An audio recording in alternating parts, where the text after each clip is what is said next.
سلمان صاحب ایک اور جو بات ہے وہ یہ کہ عمران خان صاحب کہہ رہے ہیں میں نے کوئی بیان حلفی نہیں دیا، یہ تو ڈکلیریشن ہے. آپ کو لگتا ہے کہ جو ایک سرٹیفکیٹ ہے بیان حلفی نہیں ہے، یہ واقعی اس سے 62-63 نہیں لگے گا؟ کیونکہ ظاہر ایک بہت ہی سختی سے نواز شریف صاحب کے ساتھ نمٹا گیا تھا کہ یہ بیان حلفی نہ ہو، یہ تو میری طرف سے بس سرٹیفکیٹ تھا، یہ والی جو پلی ہے. دیکھیں جی 62(1) کے حوالے سے تو کچھ کہنا بہت ہی مشکل ہے. جو معیار میاں نواز شریف کے مقدمے میں لگایا گیا تھا، اگر تو وہ معیار لگایا جاتا ہے تو پھر تو یقیناً 62(1) کا کیس بن سکتا ہے. لیکن میری نظر میں وہ معیار درست نہیں تھا، نہ اس وقت درست تھا نہ اب درست ہے.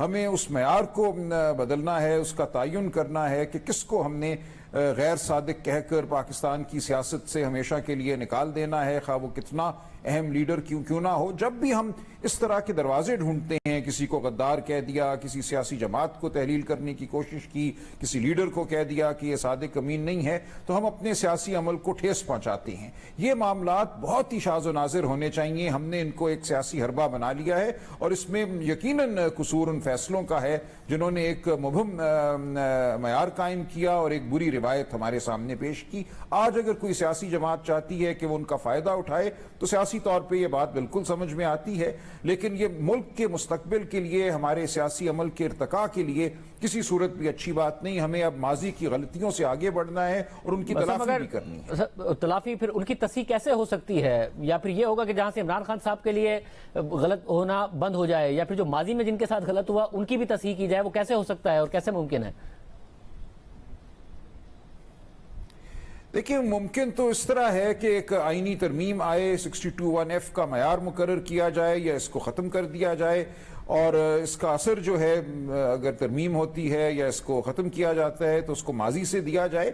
اس قسم کی شکوں نے اور بالخصوص اس شک نے بہت بے یقینی کی فضا پیدا کر دی ہے اور ایک سیاست کو ایک الزام تراشنے کا اور الزام لگانے کا ایک مشغلہ بنا دیا ہے. تو آئینی ترمیم اس کا ایک صحیح حل ہوگا. تمام سیاسی قوتوں کو بیٹھ کر کسی مرحلے پہ یہ فیصلہ کرنا ہوگا. منیب آپ ذرا اپنی کوئکلی رائے دیجیے گا اس پر کہ یہ خطرہ ہے 62-63 کا جو ماضی میں پریسیڈنٹ سیٹ کر دیا عدالت نے؟ جی اگر تو لینز وہی استعمال کیا جائے جو میاں نواز شریف کے لیے کیا گیا تھا تو تب تو ایک فٹ کیس بنتا ہے. 62(1) کے اندر نہ ہی ایفیڈیوٹ کا ذکر ہے نہ ہی سرٹیفکیٹ کا ذکر ہے، وہاں تو ایک ڈیکلیریشن کا ذکر ہے. اگر آپ نے وہی لاہو لشکر استعمال کرنا ہے اور وہی پیرافرنیلیا موجود ہو جو کہ میاں نواز شریف کے وقت موجود تھا تو کیوں نہیں؟ پاکستان کی عدالتوں کے اندر، سپریم کورٹ کے اندر ایسے فیصلے کیے گئے ہیں جہاں اپنی پہلے کی رائے کو تبدیل کیا گیا ہے غلطی سمجھ کر. تو اب بھی بہت کچھ ہو سکتا ہے، اور اگر اسی سینس کو اپلائی کیا جائے، اسی معیار کو اپلائی کیا جائے تو بالکل کیس بنتا ہے، اور 62(1) کے تحت بہت کچھ ہو سکتا ہے عمران خان صاحب کے خلاف بھی.